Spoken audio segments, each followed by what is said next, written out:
Jana nimekuwa nikijibu maswali mengi sana ya watu DM, wengine wananipigia, lakini kuna ambao wananiandikia hapa na pale na tunasaidiana.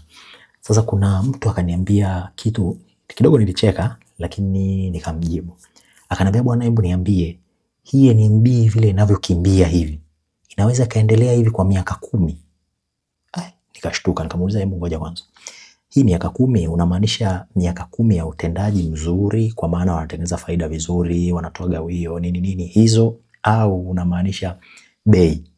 Akaniambia bei. Nikamwambia, ndugu yangu, hiyo wala haihitaji unabii wala haihitaji chochote. Ni ngumu sana hisa iweze kupanda hivyo inavyopanda kwa miaka 10 mfululizo. Achilia mbali miaka 10, mwezi mmoja tu ni kazi. Haiwezi. Yani ikienda sana ni wiki 2.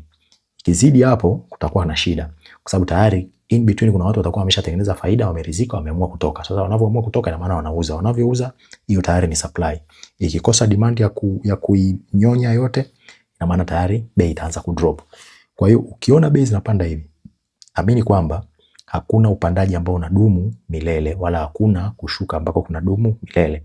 Ni Januari tu hapo, Januari, Februari, mwanzoni mwa mwaka huu CRDB ilikuwa inakimbia mpaka 3,500, 3,600. Kuna watu wakaona kama vile wanaongelea 5,000, wanasema bwana, kabla ya Juni tunafika 5,000.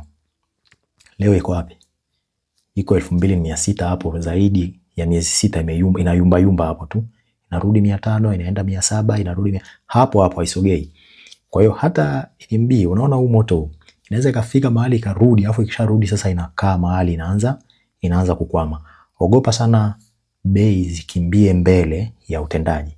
Inafika mahali kwamba ule utendaji unakuja polepole. Kwa hiyo bei inabidi zisimame mahali, ule utendaji uje polepole mpaka itakapoifikia. Kwa hiyo itapanda, itafanya vizuri, itaenda hivi na hivi, lakini ipo wakati itashuka na ipo wakati itatulia. Kwa hiyo kama saizi inakusumbua, relax.